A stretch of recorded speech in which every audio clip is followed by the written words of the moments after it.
God and the devil are the two fundamental patterns of human existence, the path of light, good, truth, beauty, life, heaven and salvation, and the path of darkness, evil, deception, betrayal, rebellion, negation of life, hell and damnation. The reality of evil is a source of deep and uncanny fascination.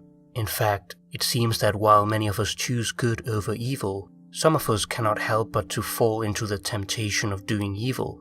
Nothing is easier than to denounce the evildoer, nothing more difficult than understanding him. We must be aware of the evil within, so as not to fall prey to its effects. When we merely identify ourselves with the good and deny our capacity for evil, we inevitably project it onto other people. It takes control of us as an autonomous power, often clearly visible to others, if not to us. The devil has a character of an autonomous personality, which is greater than man's consciousness and greater than his will. When you point a finger to someone, 3 fingers point back to you. The only reality is that everyone is capable of evil, and the proper moral position is knowing evil, choosing not to do evil. Belief in demons occur historically throughout the world. They are typically seen as malevolent supernatural entities. The daimons of the ancient Greeks, however, are divided into good and evil categories, agathodaimon and kakodaimon. The former is a guardian angel or tutelary figure which mediates between man and gods, while the latter is the adversarial demon. The daimon is a higher spirit, constantly aware of its intimate connection with other human beings, with nature, and with the entire cosmos. When our inner daimon is in a state of good order, we experience eudaimonia, a state of good spirit and fulfillment. However, the kakodaimon brings trouble and distracts us from our path towards wholeness. The devil resembles the fauns and satyrs of Greek and Roman mythology, the latter of whom were companions of Dionysus, the Greek god of wine, intoxication, and festivity. On the other hand, the Greek god Pan is associated with the wilderness, goats, shepherds, fertility, and music. There is a general theme of worldly pleasures in these mythical beings. The word panic derives from Pan, who was the source of mysterious sounds that caused contagious fear in herds and panic attacks in people who frequented lonely places. While in fear we know what threatens us and our perceptions become sharper to overcome the danger, in anxiety we are threatened without knowing what steps to take to meet the dangers, and instead of becoming sharper, our perceptions generally become blurred or vague. Pandemonium, literally all demons, which refers to wild uproar, confusion, and chaos, was first coined by English poet John Milton to describe the capital city of hell in his epic poem Paradise Lost. These words have remained in our language and still best define the destructive confusion that the devil and his minions can cause in our world and in ourselves. Are considered loyal followers of the Son of God, metaphorically a shepherd. Goats, on the other hand, are disobedient and difficult. Goats were used in rituals of atonement as the bearer of the sins of the nation, and were let free to supposedly carry the evil into the wilderness. This is where the term scapegoating comes from, a psychological process in which others are singled out and take unwarranted blame for something. People use others as a scapegoat to hide their own greatest defects. This projection often happens unconsciously because of repressed shadow traits, envy, anger, guilt, lust, etc. Swiss psychiatrist and psychoanalyst Carl Jung makes a profound statement. This is the deeper meaning of the fact that Christ as the Redeemer was crucified between 2 thieves. These thieves, in their way, were also redeemers of mankind. They were the scapegoats. In shadow projection, one is tied to others in hatred. The lower classes, racial and national minorities, and other faiths are likely to become targets of repressed psychic contents. The shadow is the unknown part of ourselves, which becomes the dark side of our personality when it is ignored. None of us stands outside humanity's black collective shadow. It is a truism of life that when negative aspects of ourselves are not recognized as belonging to us on the inside, they appear to act against us on the outside. To be accused of something you did not do is painful, and this lie creates a wound that can fester for years. When we do something unexpected, we say, "I don't know what the devil got into me." The devil is a useful scapegoat. By contrast, in savior projection, one is tied to the other person not in hatred, but in blind and uncritical adoration. Such a leader frequently develops a god complex. Leaders can turn into godlike figures because of their promises to save the nation from poverty, famine, and misery. They are the symbolic carriers of the unconscious of millions of people. The devil goes by many names: Satan, Lucifer, the great beast, Beelzebub, the prince of darkness. He is the adversary, the accuser, the tempter, the deceiver, and the one who divides from God. The devil is incredibly wicked and evil, but also intelligent and witty. He is the father of all tricksters. That is what makes him so dangerous. The English word devil derives from the Greek diabolos, the one who divides. Diabolic is the term in contemporary English. The Greek verb diabolein literally means to tear apart. The antonym to the diabolic is the symbolic, which comes from symbolein, to put together or unite. American existentialist psychologist Rollo May writes, "The symbolic is that which draws together, ties, integrates the individual in himself and with his group. The diabolic, in contrast, is that which disintegrates and tears apart." When a community forms, it can be a source of brotherly love to love thy neighbor as thyself. The devil, on the other hand, scatters and produces discord. The scattering is a sign of the darker power, whether it be the division of communities, families, or culture. Hence, divide and conquer, or united we stand, divided we fall. Rollo May identifies three characteristics of the diabolic, which are as relevant today, if not more than they were in the past: love of nudity, violence, and division. Whereas before nudity and the aspects of the body were private and reserved for the sacred act of sexual union within marriage, now clothing is intended to call attention to the private areas of the body. The overall sexualization of culture also ties in with this aspect, exacerbated by the ease of access technology provides to unfulfilled desires of lust. In terms of violence, the 20th century marked some of the most devastating events in human history, and who knows what awaits us in the future. Finally, the devil loves to divide. These divisions occur in almost every facet of our lives: race, sex, religion, politics, and economics. The demonic is an inversion of order. The growth of the peculiarly Western view of exploitation, materialism, and man's ego as being at the center of life is a byproduct of the diabolic. Thus, man has become alienated from himself. Perhaps most relevant to our times, the devil appears as virtual reality, promising a utopia outside of physical existence, or artificial intelligence that has knowledge far superior than humanity, engineered to become humanity's savior, and yet without consciousness has no empathy. This division not only occurs externally, but internally too, as split personality. When Jesus spoke to the Gerasene demoniac and asked him, "What is your name?" he replied, "My name is Legion, for we are many." A legion meant 3,000 to 6,000 soldiers. The possessed man, having been overwhelmed by unconscious forces, no longer has an ego which functions as an anchor to reality, resulting in schizophrenia. Making a deal with the devil is a universal theme which appears many times in works of popular culture. Sometimes the deal is done at a crossroads, which symbolically represents liminality, a place neither here nor there, where two realms touch, the physical and the spiritual. The deal frequently begins with a mortal desiring some worldly good, such as youth, love, knowledge, wealth, fame, or power, but in exchange he must sell his soul to the devil.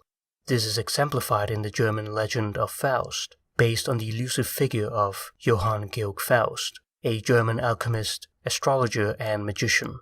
After the devil serves him with his magic powers for a number of set years, the term of the contract ends, and the devil carries him off to hell. In early tales, Dr. Faust is irrevocably damned because he prefers human knowledge and material gain over divine or spiritual knowledge. This is known as the Faustian bargain. In Goethe's Faust, one of the greatest works of German literature, Faust is a scholar who becomes depressed because of the uselessness of human knowledge and turns to magic for discovering the ultimate truth. However, his attempts fail. Frustrated, he no longer wants to live. In this desperate moment, a dog appears, which transforms to the devil's servant, Mephistopheles. He tells Faust that he will become his servant on earth and show him the pleasures of life. At first, Faust refuses. Then Mephistopheles makes a wager. If he should ever experience a moment of ultimate bliss on earth, so that he would beg for that moment to continue, he would instantly die and serve the devil in hell. Faust, who believes he cannot lose his bet because he will never be satisfied and thus never experience the great moment, accepts the deal and a blood pact is made. Ultimately, Faust experiences a moment of bliss and dies. However, as Mephistopheles is about to claim his soul, Faust is saved by God's grace. Though he was never satisfied and dies before he could realize his vision of a kingdom of heaven on earth, Faust learns to find happiness in progress, not just accomplishment. He never gave in to lust or idleness, but was focused on justice, prosperity, love, and the improvement of the lives of his people. This constant striving ultimately saves his soul. Interestingly, this wouldn't have been possible without the devil's attempts to have Faust live a wicked and sinful life, the devil's persistence to tempt Faust, and Faust's unwillingness to give in leads to his spiritual enlightenment and salvation. As the Austrian poet Rilke wrote in one of his letters after withdrawing from psychotherapy, "If my devils are to leave me, I'm afraid my angels will take flight as well." We cannot have one without the other. We have both an angel representing conscience and a devil representing temptation. Our inner devils resemble our shadow, which retains contact with the lost depths of the soul, with life and vitality, and provides hints for self-realization. As the saying goes, a man that casts no shadow is the devil himself. In the 1814 novella Peter Schlemihl, the protagonist sells his shadow to the devil for a magical bottomless purse full of gold. However, he finds out that without his shadow, he's shunned by others. Italian violinist Giuseppe Tartini had a dream in which the devil appeared to him and asked to be his servant and teacher. Tartini gave him his violin to see if he could play, and the music was so wonderful that he had never conceived it in his boldest flights of fantasy. He felt enraptured, transported, enchanted. His breath failed him, and he awoke. Immediately, he grasped his violin in order to retain, in part at least, the impression of his dream. It was all in vain. Despite having said that the music he composed is indeed the best that he ever wrote, which he named The Devil's Trill, it was so inferior to what he had heard that if he could have subsisted on other means, he would have broken his violin and abandoned music forever. The devil is an archetype, a collectively inherited pattern of behavior, and like all archetypes, fascinates us because of its numinosity. Identifying ourselves with an archetype can lead to our psychic destruction, causing ego inflation, in which our sense of identity is excessively amplified, creating delusion and megalomania, and an overall self-destructive path. Archetypes are primitive and serve a realm close to the instincts. They are not necessarily concerned with ethical human values. It is as much the ego's duty to bring a sense of moral responsibility to the archetypal images of the unconscious as it is for us to tend to the welfare of our fellow humans in the outside world. The key is not identification, but integration. Jung writes, "The images of the unconscious place a great responsibility upon a man. Failure to understand them or a shirking of ethical responsibility deprives him of his wholeness and imposes a painful fragmentariness on his life." In Christianity, the voice of temptation appears at the very beginning of time, represented as the serpent in the Garden of Eden, which was later equated with the devil. The serpent's role was to tempt Adam and Eve, the first humans, to eat of the fruit of the tree that God prohibited, the tree of the knowledge of good and evil, because it would open their eyes to reality and they would become like gods. the most dangerous lies contain half-truths. The serpent promises good things and purposely avoids speaking about the evil that will befall them. Thus, Eve plucks the fruit, eats it, and gives some to Adam. They immediately become ashamed of their nakedness and experience guilt and anxiety. The sin of pride, to become like God, appears as the first act of disobedience, leading to the original sin of mankind and the fall from paradise. In a similar myth, the Greek god Prometheus steals the fire from heaven for the benefit of mankind and is punished by the gods. Myths are not mere stories or superstition, but perennial patterns that express the human condition. Psychologically, we can view these two myths as the development of consciousness in the human being, which is always followed by feelings of transgression, guilt, and punishment. We are born integrated in a state of original wholeness, paradise, and as we grow up, become self-aware, and acquire the ego, we experience disintegration or the fall from paradise. We go from living under the comforting and nourishing circle of the mother to having to leave the nest of comfort. If we do not throw ourselves into the fire of life, we cannot become reintegrated and regain our relationship with our natural state of being. Since wholeness only has meaning when we reunite our fragmented self, this event is also described as felix culpa, fortunate fall or happy fault. Without a fall, we cannot experience redemption. Disintegration represents the necessary condition for all self-realization. Before delving deeper into the psychology of the devil, we must first explore the differing meanings behind the names Lucifer and Satan. Lucifer, the light bringer, is the Latin name for the morning appearances of planet Venus, the morning star, visible before sunrise. The planet also appears as the evening star, visible after sunset, depending on the phase of its orbit around the sun. In Roman folklore, the morning star was personified as a male figure bearing a torch. Stars were then regarded as living celestial beings. In myth, the morning star is interpreted as a heavenly being striving for the highest seat of heaven, only to be cast down to the underworld. The morning star, one of the brightest objects in the sky, is filled with pride. After its brief declaration of victory, it is humbled and vanishes from sight when the all-powerful sun rises and floods everything in its light. The first reference to the morning star as an individual occurs in the book of Isaiah. "How have you fallen from heaven, morning star, son of the dawn? You have been cast down to the earth, you who once laid low the nations. You said in your heart, I will ascend to the heavens. I will raise my throne above the stars of God. But you are brought down to the realm of the dead, to the depths of the pit." Though this passage actually refers to the condemnation of an evil king of Babylon, it has been interpreted as an allegory of Satan's fall from heaven. Considering pride as the major sin, to love oneself more than others and God, Lucifer became synonymous with the devil. Pride was not only what caused the fall of man from paradise, but also what caused the devil and his angels to rebel against God and be thrown out of heaven. This is described in the apocalyptic Book of Revelation, where a past war occurs in heaven between angels led by the Archangel Michael against the rebel angels led by the dragon or the devil. Then war broke out in heaven.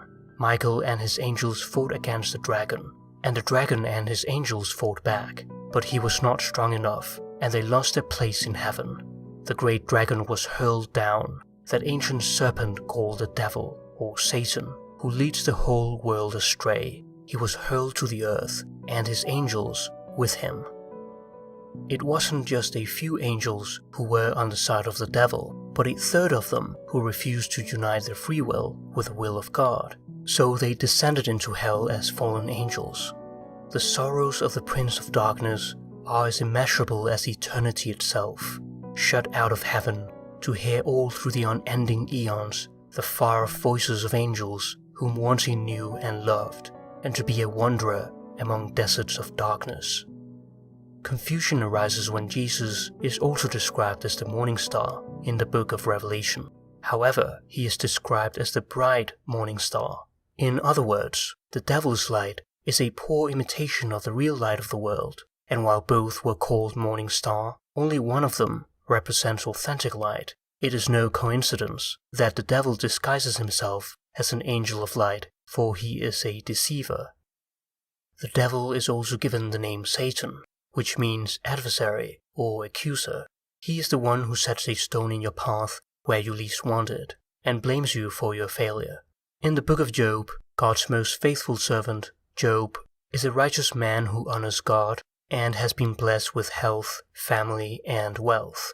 In heaven, God asks Satan about his opinion of Job's piety. Satan says that his servant is only faithful to him because he has been blessed with prosperity, but if he would have everything valuable taken away from him, he would surely suffer and curse God. Thus, Satan is given permission by God to test Job's faith. Satan is the destructive doubt within God's personality, yet it has a mysterious existential necessity for God and man, and their relation to each other. Messengers come to tell Job that his animals, servants, and children have been killed. Devastated, Job falls down to the ground and cries, "Naked I came from my mother's womb, and naked shall I return there. The Lord gave, and the Lord has taken away. Blessed be the name of the Lord." Job remains strong in his faith. This time, Satan afflicts Job's whole body with boils. As he lies down in excruciating pain, his wife tells him to curse God and die. But Job remains strong in his faith. 3 of his friends come to him, weep, and sit down with him for 7 days, and none spoke a word, for Job's grief was very great. After this, Job opens his mouth and curses the day he was born, and longs for the death that does not come. His friends cannot comprehend how a just God would punish an innocent and pious man. They think that his suffering must be well deserved, and accuse him of committing sin. Knowing his conscience was clear, Job grew weary of their accusations and calls them miserable comforters. Job moves from his pious attitude to berating God for his disproportionate and unjustified wrath. The wicked have power over the meek, and God does nothing to punish them. God answers Job's cry and appears in a whirlwind. He describes the complexity of the world he has created. Carrying out justice in a world full of evil is complicated, and not black or white like Job and the friends seem to think. Just as there is order in the world, there is also chaos, as seen in the 2 creatures of Behemoth and Leviathan, which God points to. We live in a world that is not designed to prevent suffering. Job trusts God's wisdom despite his suffering. Finally, God honors Job's struggle and honesty, and his family and fortune is restored. He becomes the archetypal, faithful servant of God. The book of Job, in comparison with the story of paradise, represents a significant advance in God's self-consciousness. Adam and Eve are expelled from God's presence as if their knowledge of good and evil were an offense against the Creator. In Job, one begins to realize that this knowledge is fruitful when free will is combined with the infinite wisdom of God's divine will. It is also interesting that in Job, Satan acts in agreement with God, not behind his back like the serpent in paradise. Out of this astonishing self-reflection induced in God by Job's stubborn righteousness, God develops empathy and love, and out of it, a new relationship between God and humankind is born. God is pushed into a process of transformation that leads to his incarnation as Jesus Christ. The crucifixion and death of Christ is the ultimate tragic story, where the worst of all punishments is inflicted upon the one who least deserved it. The answer to Job is given in the supreme moment of Christ's despairing cry from the cross, my God, why hast thou forsaken me?" God experiences what it means to be a mortal man, and what he made his faithful servant Job suffer. When Jesus died on the cross, the devil celebrated his victory, but in reality, it was the moment of his defeat, for he did not foresee the resurrection of Christ 3 days later. The period between the crucifixion and the resurrection of Christ is known as the harrowing of hell, where Christ descended into the underworld and brought salvation to the souls held captive there. Dante's Divine Comedy, which portrays a midlife crisis in which we must descend to hell, is timed to parallel Jesus' harrowing expedition. Jung writes, "Therefore, after his death, Christ had to journey to hell, otherwise the ascent to heaven would have become impossible for him. Christ first had to become his Antichrist, his underworldly brother. Everyone's journey on the path to self-knowledge and spiritual awakening starts by descending into hell. The formula of a journey to the dark domain of death in search of wisdom is universal. Just as an open wound that is left unattended slowly infects the whole body, so too is sin like an open wound in the spirit, through which the demonic can get in and influence your mind. When someone tells God to get out of his or her life, it allows for the perfect opportunity to invite the devil, who will try to control the person and present himself as one's ally. Satanism is evil disguised as good. The demonic is hidden in secret. God tells us to be careful of going down the path of destruction and stands in front of us, blocking the way, our side. Because we are not free, we cannot do what we want to do. The devil, on the other hand, appears to be on our side and whispers to our ear, "Just do what makes you happy. Life is too short. Times have changed. We live in a new world with new rules. Everyone else is doing it. Why shouldn't you? You obey no one, and you are the god of yourself." This is how the devil talks, and when we experience ego inflation, he smiles, because it is only a matter of time till we join his kingdom of darkness. Pride comes before a fall. Satan thinks he is equal to God. Reality is revolved around him, and it is his visions that matter above all, leading him to rebel against anyone who disagrees. Pride is the origin of all evil. Before we sin, God seems to be the accuser, and the devil our defender. However, after we sin, the roles are reversed. God becomes the defender, and the devil the accuser. God is not a tyrant who says, "Do this or you will be punished," but rather, "Do this because it will do you good." The diabolic can be invited indirectly as a result of a person's actions that lead to an increased susceptibility to demonic influence. This is especially terrifying when one is unconscious of it. More rarely, people engage in demonic subjection, voluntarily submitting to the devil, as is typical of cults or deals with the devil. Every pattern of sin is accepted and taken in, leading to contempt of others and the world. While there are cases of extraordinary activities of the demonic which can happen in very direct and frightening ways, such as demonic infestation, the presence of evil in a location, animal, or object, demonic vexation, physical attacks by a demon, and demonic possession when the demon takes complete control of a person's body, we'll be focusing on the psychological activities of the demonic. The line between demonic behavior and mental health issues is blurry, and one has nothing to lose by visiting both a psychologist and priest, for they are complementary to healing our soul and strengthening our spirit. Temptation is the ordinary activity of the devil. It is a real thing for us each and every day. The gate that leads to destruction is broad, and many enter through it, but the gateway to peace is narrow, and none may enter save through affliction of the soul. The devil looks for cracks in one's spiritual armor to try to enter in, the strength of which depends on what Aristotle called the golden mean, the point between a deficiency and an excess of a trait, such as confidence between self-deprecation and vanity. Temptation begins with deception, buying into the lies of the devil, who promises good only to deliver evil. The goal of this is to create division or inner conflict in ourselves, paralyzing our capacity to choose and causing us to spiral downward. In despair, we look for a substitute in life and numb ourselves with pleasure or diversion, which can lead to addiction.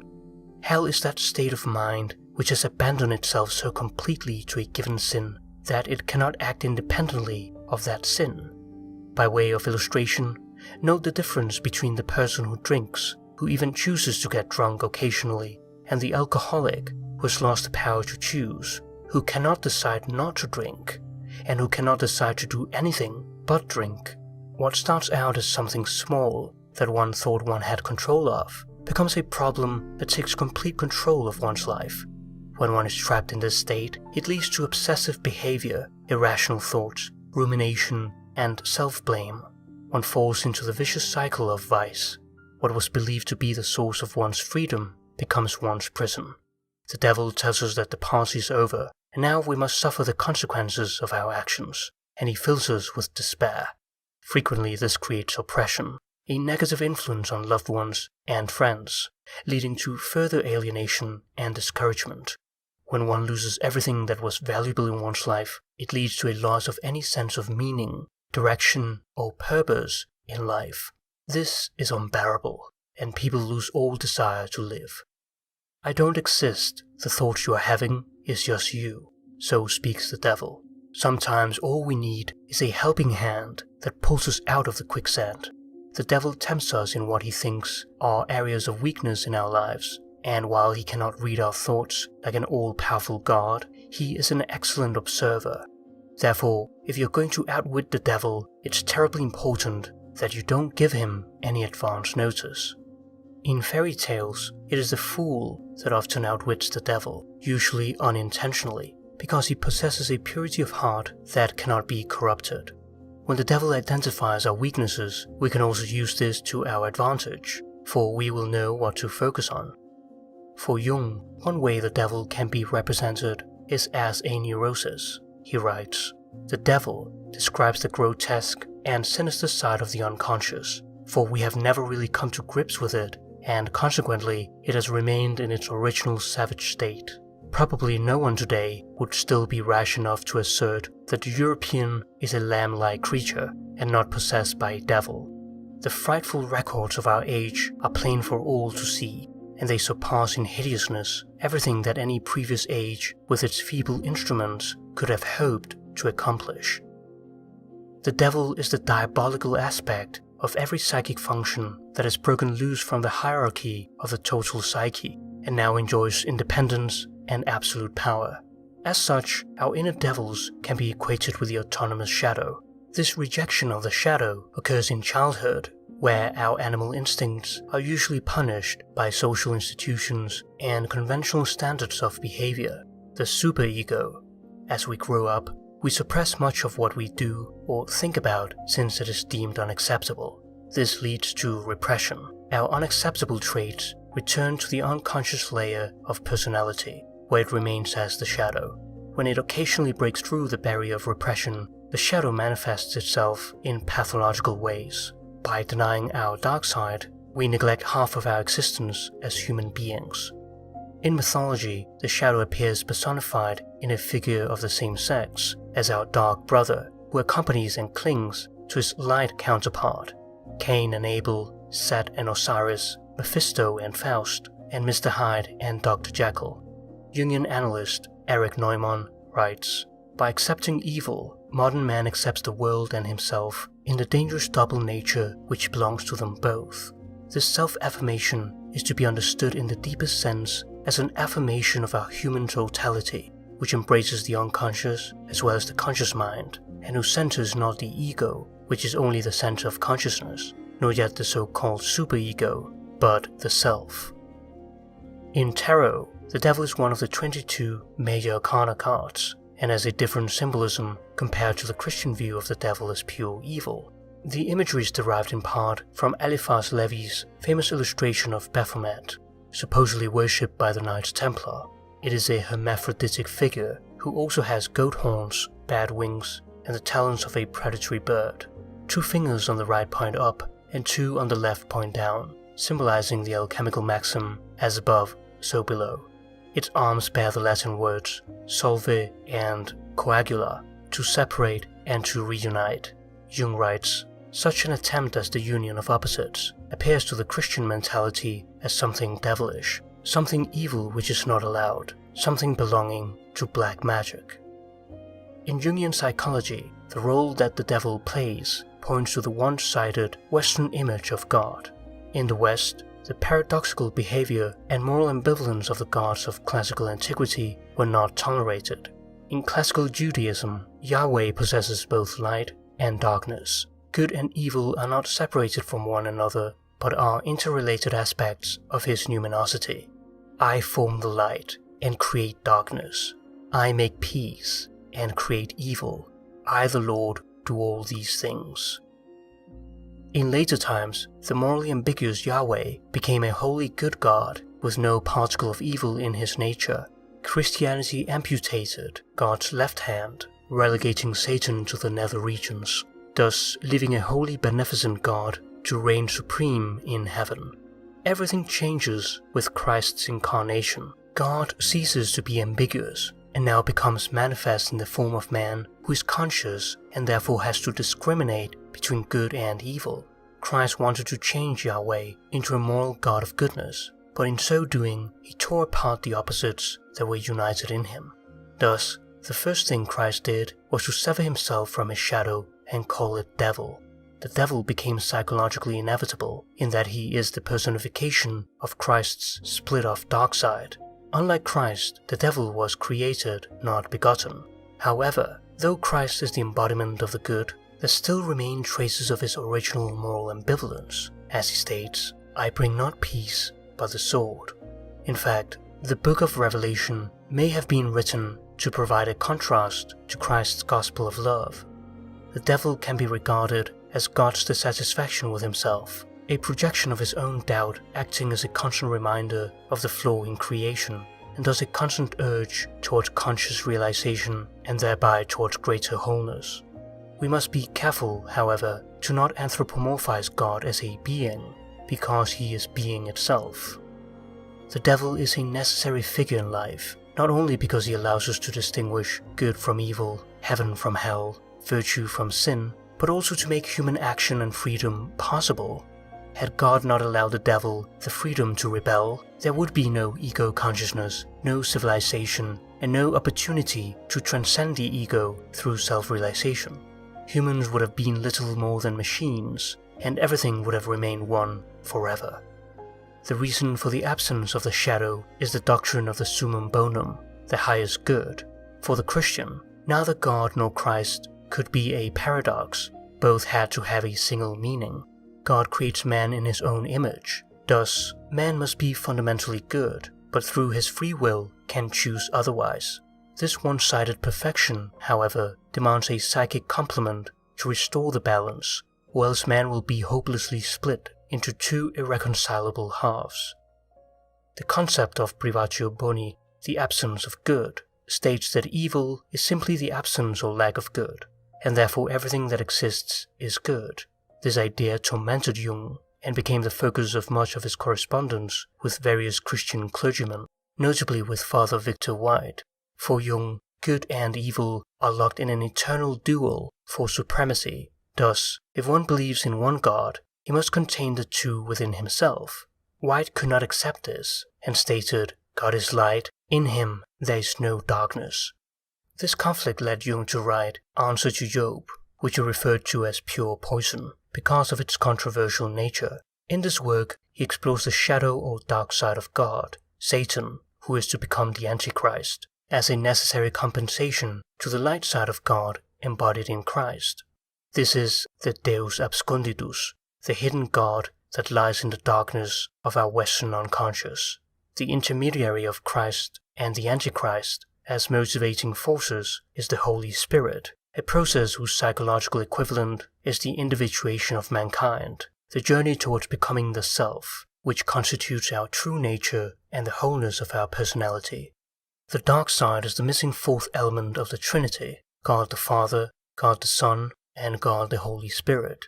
The Trinitarian symbolism lacks the feminine, the material, and hence the dark substance of the flesh and the devil. Jung believed that the Trinity should be supplanted by a quaternity, a common symbol for the self. In Revelation, the devil is locked into a hole without a bottom for 1,000 years. After this, he must be free for a while. As it is written, when the 1,000 years are finished, Satan will be free to leave his prison. He will go out and fool the nations who are over all the world. We can find a parallel in Norse mythology, with the trickster god Loki eventually punished and bound by the gods. A serpent hangs above Loki and drips venom onto him, which makes him writhe in agony, making the whole world shake, and bringing about the earthquakes that preceded Ragnarok, the end of the world and the destruction of the gods. But why must the figure of the devil be freed? Jung writes, the coming of the Antichrist is not just a prophetic prediction, it is an invariable psychological law whose existence brought him, John, author of the Book of Revelation, a sure knowledge of the impending enantiodromia. If there's any one-sidedness to a pair, a conversion or shift over to the other is likely. This is the fundamental psychological law of enantiodromia, a running towards the opposite, which Jung discovered from Heraclitus. Life itself is a contest of opposites, birth and death, health and sickness, good and evil.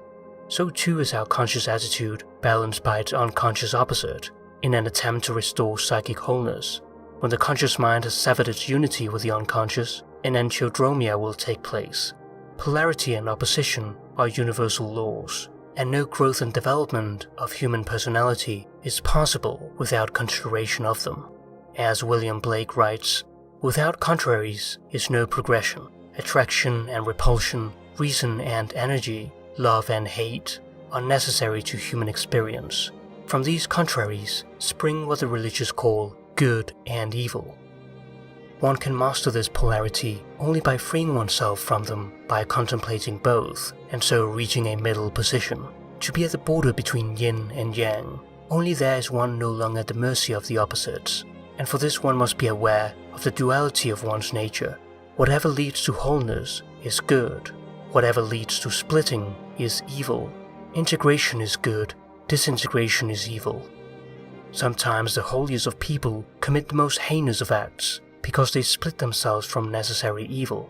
The persecution of unbelievers and heretics, the burning on the stake, tortures, crusades, are all partly the result of the one-sided conscious attitude of purity and goodness, which causes shadow projection. Jung writes of the compensatory role of the psyche in John, the author of Revelation, who strove to lead a pure, holy, and saintly life. The revelation was experienced by an early Christian who, as a leading light of the community, presumably had to live an exemplary life and demonstrate to his flock the Christian virtues of true faith, humility, patience, devotion, selfless love, and denial of all worldly desires. In the long run, this can become too much, even for the most religious. I've seen many compensating dreams of believing Christians, but have seen nothing that remotely resembles the brutal impact with which the opposites collide in John's visions, except in the case of severe psychosis. However, John gives us no grounds for such a diagnosis. Like Job, he saw the fierce and terrible side of Yahweh. For this reason, he felt his gospel of love to be one-sided, and he supplemented it with his gospel of fear. God has a terrible double aspect. A sea of grace is met by a seething lake of fire. That is the eternal, as distinct from the temporal, gospel. One can love God, but one must fear Him. We must beware of thinking of good and evil as absolute opposites. They are halves of a paradoxical whole. When we realize this, we can turn inner conflict into inner peace. We experience reality as it is, and allow ourselves to be united with our whole self. However, the complete realization of our potential is an unattainable ideal, and is rarely, if ever, reached by anyone, except by a Christ or a Buddha, which are embodiments of the self. But then, ideals are only signposts, never the goal. There is no psychic wholeness without imperfection. Only gods make something perfect. It is much better to know that one is not perfect. Then one can feel truly at home. Nevertheless, the image of perfection is so ingrained in our culture that we feel guilty when we can't achieve it. By definition, we are all sinners. Like Faust, we must learn to find happiness in progress and learn to live with sin, not in sin, doing our best to live a virtuous life. As we have seen, the devil plays a crucial role in this. He's not just an abstract figure, but represents a real and serious psychological phenomenon, whose temptations can lead to meaninglessness, or can act as that fearful power which drives us towards individuation. Without Satan as the God-opposing will, there would have been no creation and no work of salvation. We must, however, not give the devil more credit than he's due. The greatest trick the devil ever pulled was convincing the world he didn't exist. The second greatest trick the devil ever pulled was convincing the world he is the good guy.